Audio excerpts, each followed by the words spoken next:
Con Javier Rodríguez. Estás escuchando El Rompeolas. Bueno, pues continuamos adelante, porque continuar adelante en, como decía antes, hace un momento el maestro Florido, la conversa. Eso es muy importante. Yo creo que es oro un paño hoy en día poder hablar, poder conversar y dejar un poco tanta rapidez que tenemos de por la mañana hasta por la noche, ¿no? Y reflexionar y pensar, que es un poco lo que vamos a hacer ahora con Enrique Betancourt, que es periodista y ya ha estado con nosotros en alguna que otra ocasión. Y con Enrique ha estado escribiendo últimamente un par de artículos muy interesantes en Canarias Ahora, del diario.es, hablando de una reflexión desde la izquierda. En fin, que sumar, restar, multiplicar, ¿no? Dividir, multiplicar no es mucha multiplicación. En fin, de todo cómo se está viendo en ese sector del espacio político. Vamos a hablar con Enrique, a ver cómo lo ve él. Enrique, buenos días. Muy buenos días. Primero, decir que estaba escuchando tu conversación con el maestro Florido. Sí. Y me acordé de una cosa y de las esperas, las cartas. Ay, Cuando uno escribía una carta... y tardaban varios días, primero en llegar al destinatario y luego esperar la respuesta, ¿no? Y la emoción cuando te llegaba la carta con esa respuesta. Hoy mandas el correo electrónico y tienes la respuesta a los 3 minutos. La verdad que el cambio de... Sí, pero no tiene la misma emoción, ¿eh? Que va. Enrique, pero cuando la veías por debajo de la puerta, ¿oíste? O la cogías, Yo era un asiduo escritor de cartas, ¿no? Sí. Con mis amigos y amigas de otras islas, de otros lados. Sí. Y la verdad que era un proceso muy interesante. Además, te obligaba a ordenar las ideas, claro, a redactarlas de forma claro. consecuente y adecuada. O sea que, bueno, yo creo que un ejercicio de escritura también muy interesante el de las cartas. Total. Y que casi se ha perdido, ¿no? Ya... sí. Ese género es minoritario, claro. Yo que sé, volvemos otra vez a lo que estamos hablando antes con él. El mundo cambia, pero vamos a ver, es como si tú supieras que algo funciona, que es necesario escribir bien, escribir, ¿no? Poner las ideas bien, ayuda a pensar, claro. Reflexionar, pensar, y todo eso que tú sabes, o que sabemos que eso es necesario para vivir, necesario para poder reflexionar, para todo eso, pues vemos que bueno, igual se está trabajando de otra manera, yo no lo sé, ¿no? Pero como que se corre un riesgo en eso, esa rapidez, el no esperar, es lo que estás comentando, ¿no? No, simplificar las cosas, ¿no? Sí. A veces tenemos, yo también me responsabilizo de ello, ¿no? Tenemos debates sobre temas muy complejos con WhatsApp o con Twitter, ahora como se llama, con X, ¿no? Sí. Con frasecitas cortas, tratar de ordenar y decir circunstancias que son muy complejas y que solamente merecerían más una conversación tú a tú, ¿no? Más que recurrir al WhatsApp o otros medios, ¿no? Sí. Pero nos hemos acostumbrado todos, bueno, no solo la gente joven, que no tampoco... Todo. Mira, tengo un amigo que me dice, mira, el otro día hablando de otro, dice, mira, me manda unos audios, que bueno, que aquello no es un audio, el que el tipo hace un podcast y tal, ya no lo escucho, o sea, que va. No, hasta eso hay que seleccionar, ¿no? Con los grupos pasa igual, ¿no? Y yo formo parte de varios grupos de WhatsApp y hay gente que sí que es responsable, pero luego hay alguna gente que escribe cada 20 minutos y te satura. No podrías estar, digamos, atendiendo y dando respuesta continuamente a ese ritmo, ¿no? Claro. Mantener también una mesura en eso, relaciones, ¿no? Bueno, Enrique, que se nos va el tiempo, nos ponemos a hablar, que a nosotros nos gusta hablar y después sabes lo que pasa. Mira, esa reflexión que has hecho últimamente, que a mí me llamó la atención y muchísimo, supongo que muchísimos lectores también, ¿qué lectura haces de ese espacio? ¿Cómo lo estás viendo tú? Bueno, digamos que he escrito 2 artículos que tienen cierta relación por eso. en la última semana. Por cierto, han funcionado bastante bien por el índice de seguimiento y de lectura. Luego decía que a alguna gente le interesaba escuchar estas cosas. Hay otros artículos que no funcionan bien, que notas tú que lo lee poquita gente. Bueno, estos 2 han funcionado muy bien, ¿no? Eso quiere decir que la gente busca. No, y que estamos en un momento también seguramente importante, ¿no? Estamos a las puertas de esas elecciones generales europeas del 9 de junio. Hay cierto movimiento, hay cierta reflexión, o por lo menos reflejo mediático. Y yo intentaba reflexionar y esta mañana me levantaba escuchando a Enric Juliana, que es uno de los periodistas que sinceramente más admiro, porque me parece una persona muy analítica, muy mesurada, y decía, estos comicios son probablemente los más importantes de los últimos años, los más trascendentales, ¿no? Bueno, y me reforzó un poco porque es lo que vengo también diciendo estos días, ¿no? Creo que son muy importantes estos comicios porque pueden significar, sobre todo a nivel europeo, el que la derecha más extrema, más dura, digamos, forme parte del gobierno de la Unión Europea, porque lo vienen diciendo buena parte del Partido Popular Europeo y la actual presidenta de la Comisión, Ursula von der Leyen, o lo viene diciendo Meloni, la dirigente italiana, o lo ha dicho Feijóo recientemente, ¿no? Que están dispuestos a entenderse entre la derecha y la extrema derecha, que no es cualquier cosa. Estamos hablando de formaciones políticas que rechazan la crisis climática y por lo tanto piensan que no hay que hacer nada frente a esa situación, que tienen posiciones bastante contrarias al avance de las mujeres o a los derechos de los homosexuales, que tienen muchos contenidos xenófobos y racistas. Pues es preocupante lo que pueda pasar. Y digamos que la reflexión de estos días es, esa es una realidad y qué hacer ante esa realidad, ¿no? Y lo que planteo, luego seguimos hablando de otras cosas, es que la gente con sentimientos democráticos, que cree que hay que desarrollar una Europa más justa, más social, no puede quedarse en su casa el domingo, ¿no? Yo creo que es fundamental, hoy lo decía también Juliana, el que puede votar, que vote, ¿no? Pero luego cada uno con la opción que le parezca, eso yo ahí no entro, pero que no se permita que el día siguiente estemos entristecidos porque el crecimiento espectacular de la extrema derecha se ha producido en toda Europa y también aquí en Canarias. Yo espero que no, ¿no? ¿Cómo es posible cómo es posible, por ejemplo, con las imágenes que vemos, con lo que estamos viendo, con toda esta historia, qué ha pasado para que todo este monstruo, por definirlo de alguna manera, haya crecido como haya crecido y con las perspectivas que parece que va a tener, que no lo sé, ¿no? Sí, pero además, imágenes que tú ves y dices, pero ¿cómo es posible? Sí, no, yo el otro día estaba viendo las imágenes de los desfiles fascistas en Milán y me recordaban justamente lo que ocurrió en la época de Mussolini, ¿no? Fue una cosa muy normalizada. Y uno cuando ve el pasado, sí, ¿cómo es posible que la gente en los años 20, 30, 40 del pasado siglo apoyara a individuos como Mussolini o a Hitler, que fue apoyado en las urnas de manera importante, aunque luego ya cuando llegó al poder arrasaría con toda oposición, ¿no? Pues sí, ocurrió, y ninguno de ellos era un angelito precisamente, ¿no? Y tenían un discurso basado fundamentalmente en el odio, ¿no? En responsabilizar a determinadas minorías de todos los males del mundo y actuando en consecuencia ir a por su exterminio, ¿no? Y pasó. Y cuando casi 90 años después vemos que partidos similares, Alternativa por Alemania, no esconde su admiración por los nazis, y es de los partidos que más ha crecido en Alemania en los últimos años.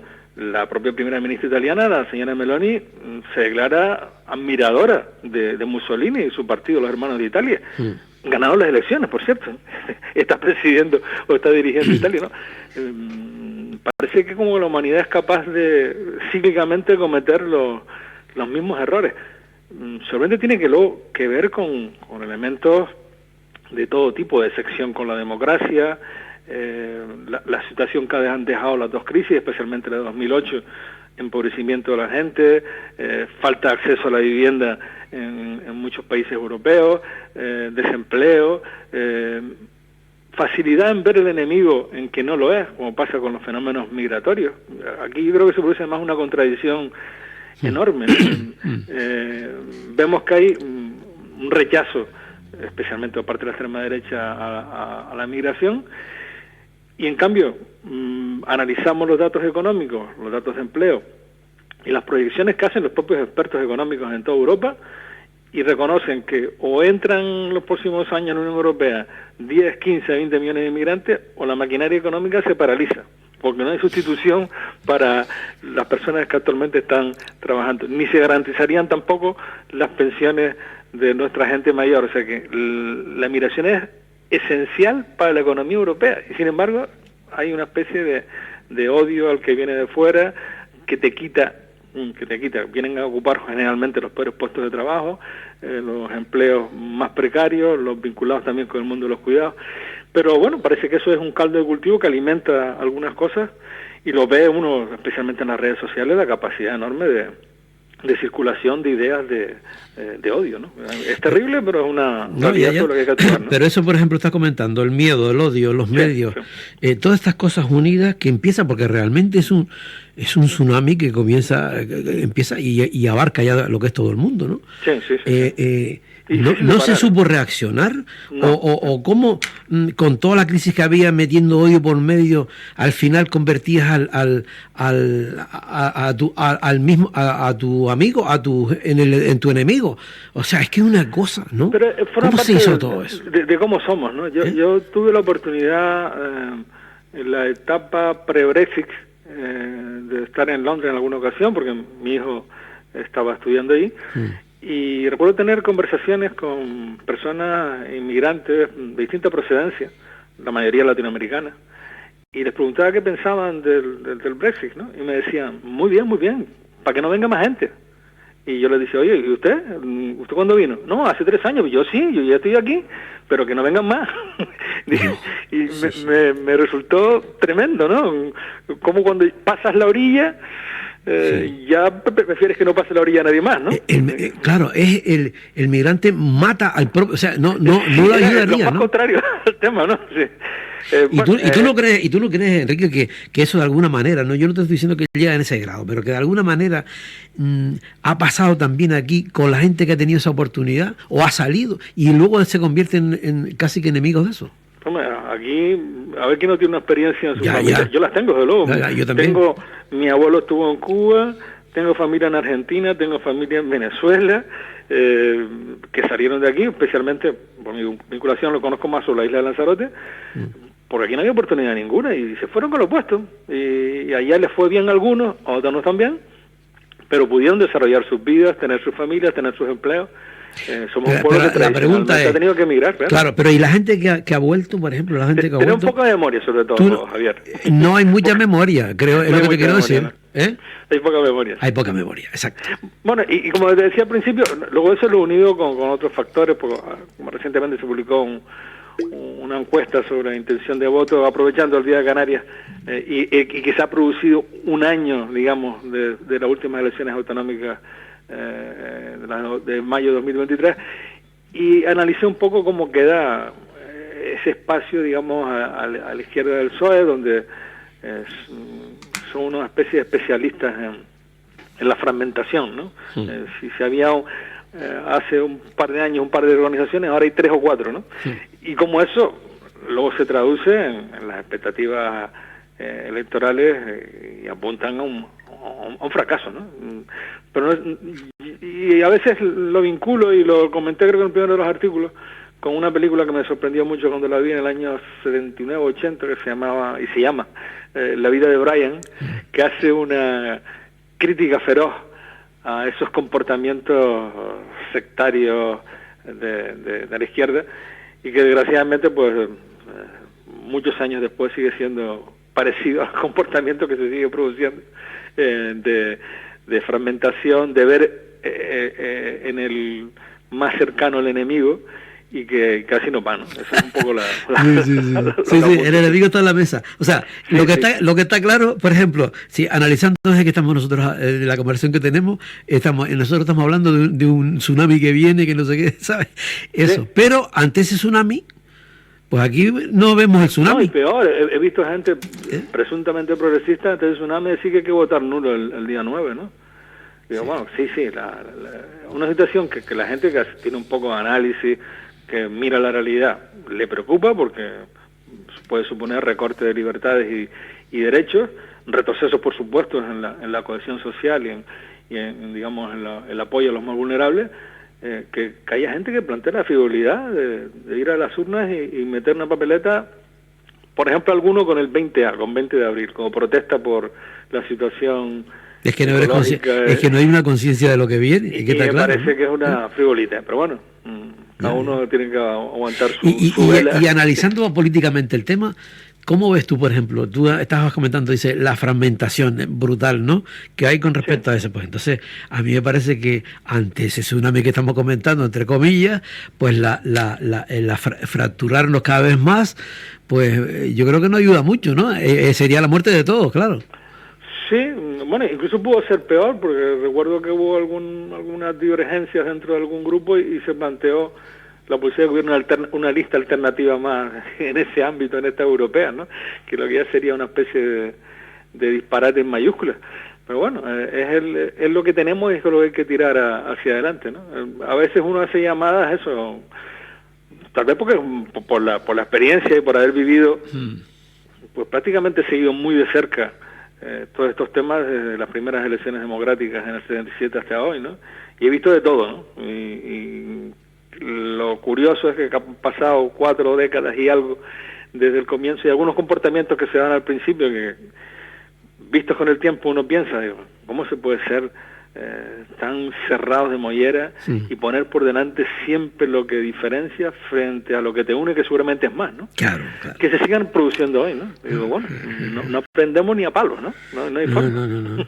Y tú sabes lo que pienso yo también, de que en el fondo a toda la gente pues desanima, porque realmente si hubiese, no hay como una historia que tú dices, bueno, pues quizá la gente vea una unidad, una forma, un empuje conjunto, colectivo y tal, sino que lo que como ves es fragmentación nada más, muchísima gente, pues yo no participo en esta historia. Sí, se moraliza más. ¿No? Y el ver, a veces, como yo sigo mucho las redes sociales, el ver los comentarios que se hacen unos a otros, ¿no? Sí. Menos mal que están en el mismo espacio, ¿no? Porque la dureza a veces y la falta absoluta de empatía, la agresividad innecesaria.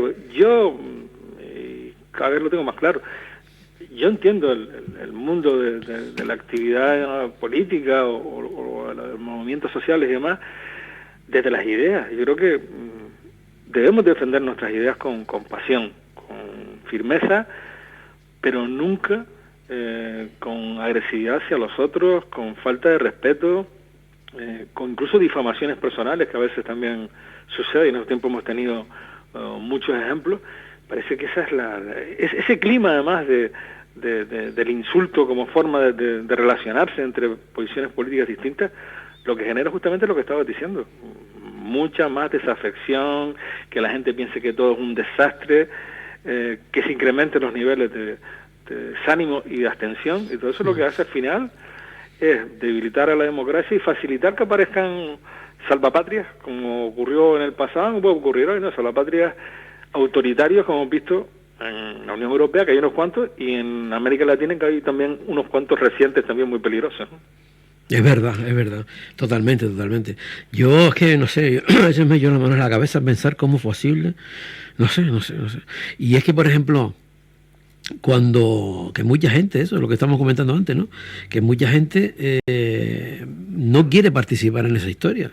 Y dice, es que como si estuviesen manipulando a la gente, como si no fueran conscientes. De alguna manera se tendría que producir, Enrique, algún movimiento porque tú antes estabas diciendo, no, estamos poniendo el foco en la diferencia y no en lo que nos une, que debería ser, que es mucho mayor, seguro, decías sí, tú. No, en algunos casos además, claro, pero de forma rotunda, la democracia. Claro, pero entre toda la gente, claro. todo ese sector, digamos, sí, tendrá que pensar igual, decir, no, nosotros tenemos tenemos más entendimiento, hay cosas que nos unen mucho más grandes que las que nos separan. Sí, tendría que haber un movimiento desde abajo porque claro, los que están arriba eso no les interesa mantener este negocio, ¿no? Y también ser prudentes y a la hora de analizar las cosas. Hay una cosa que me molesta mucho y que la he visto repetida durante muchos años y también ahora, que cada vez que celebra el Día de Canarias alguien saca el cartelito de nada que celebrar. Sí. Claro, y yo pienso, nada que celebrar. Tienen los gazatíes en la situación en que están, ¿no? Tienen los niños y las niñas en Siria, en Yemen y en 20.000 países. Nosotros no somos eso. Tenemos muchísimos defectos, tenemos muchísimos problemas, pero tenemos cosas que tienen una pequeña parte de la humanidad. Estoy pensando en la sanidad pública, en la educación, en la infraestructura, o sea que bueno, no hay que ser tan tremendistas, ¿no? Porque yo creo que desde el negativismo absoluto no se hacen cosas positivas. Yo creo que es bueno analizar las cosas con los pros y los contras, con los avances que se han producido, que han sido muchos. Yo, que conocí la Canarias de los años 70, finales de los 60, comparado con la de hoy, digo, bueno, el salto ha sido pero cuando tú ves espectacular. que muchas de esas cosas que tú dices en ese que se ha conseguido se pueden ir al Claro, carajo. otra cosa es que sigue habiendo Pero- problemas, claro que sí, toda la sociedad tiene problemas. ¿Qué sociedad no las tiene? ¿Y quién tiene fórmulas mágicas y soluciones perfectas? Solo hay un grupo de gente que tiene soluciones perfectas y sin fisuras, que son los totalitarios. Los que se creen que sus posiciones son las únicas que funcionan, las únicas y verdaderas, y que terminan convirtiéndose en dictaduras. En la democracia, afortunadamente, hay diferentes formas de ver las cosas. La ciudadanía puede elegir entre diferentes proyectos y se producen avances y retrocesos.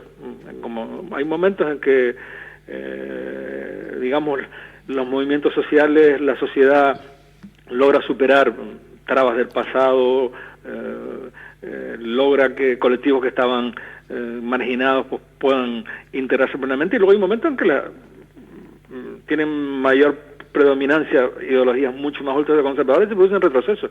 Eso es real, y lo que hay que hacer es estar ahí y defender luego los espacios de libertad, y que en ningún caso veamos retrocesos que nos lleven a etapas del pasado que uno recuerda y no las recuerda como algo muy feliz, ¿no? Claro. ¿Tú crees, Enrique, que los mensajes llegan? Es decir, Hay una yo no sé saturación si de somos mensajes. capaces, digo en general, Es muy difícil, escucha, de comprender lo que... yo creo que, claro, es que no reflexionamos, porque, por ejemplo, tú estabas diciendo antes, la sanidad pública, el tener todo esto, la enseñanza pública, toda esta historia, ¿no? Pero, sin embargo, pues, la masa a lo mejor está soplando a favor de algo que va a eliminar eso. Sí, mira, ¿Cómo se puede concebir eso? Hay una frase que escucho a veces y sobre la que suelo reaccionar, ¿no? Que es la frase, tenemos una sanidad tercermundista. Y yo, quien dice eso, digo, váyase usted a cualquier país del tercer mundo y enférmese. ¿Y sabe lo que va a poder hacer? Si tiene creencias religiosas, rezar. Porque probablemente no tenga otra opción. No es verdad. En algunas cosas, además, luego si nos enfermamos, si Javier, tú tienes mañana un problema cardíaco que no te lo deseo, tendrás posibilidades de ser atendido, incluso de ser trasplantado, sin tener que poner la visa encima de la mesa. Como te pase esto en Estados Unidos, te cuento, o pones la visa o te mueres. O sea que tenemos una sanidad que solamente no tienen. Bueno, en el mundo pueden tenerla 30, Bueno, 40 pues países, entonces, con ese planteamiento, Enrique, analízame, por ejemplo, vamos a analizar lo de Argentina, que le han dicho a los argentinos, mira, vas a perder esto, vas a hacer esto, te van a quitar esto, te van a quitar lo otro. Y me da igual. Yo nunca he entendido mucho lo de Argentina, Javier, la verdad. Y mira que lo he intentado, ¿no? Porque bueno, que tú tienes que le tengo familia allá, ¿no? Sí, y además tengo familiares ahí y demás, ¿no? Pero uno ve la historia del último siglo, por ejemplo, del peronismo, ¿no? Que es un fenómeno del que salen tendencias socialistas de extrema derecha, de extrema izquierda, dictatoriales, o sea, es un cajón desastre donde cabe todo, ¿no? Y parece ser, da la impresión de que todos los procesos de los últimos años han producido un desencanto tan grande en la sociedad argentina que han apostado por no digo peligro, ¿no? Uno ve, ¿cómo puede la gente votar a un individuo como este? Pues sí, y ganó de forma clara y rotunda en la segunda vuelta para las elecciones con propuestas disparatadas y que van a producir el empobrecimiento de una parte importante de la población, ¿no? Sí. Pero bueno. Sí, lo que hay. Bueno, eso nos da pie a seguir hablando otro día, Enrique, que se nos fue el tiempo. Sí. Perdona, porque siempre me dice, un ratito nada más de tal. No, pero yo que te encuentro a gusto, te encuentro a gusto hablando, ¿sí? Digo, bueno. Estoy muy a gusto y encantado de estar contigo y con la gente que nos escucha. Venga, Enrique, un abrazo, seguimos hablando, ¿vale? Un abrazo y que tengan un excelente fin de semana. Gracias, igualmente. Chao. Hasta ahora. Adiós. Bueno, pues nada, nos vamos a...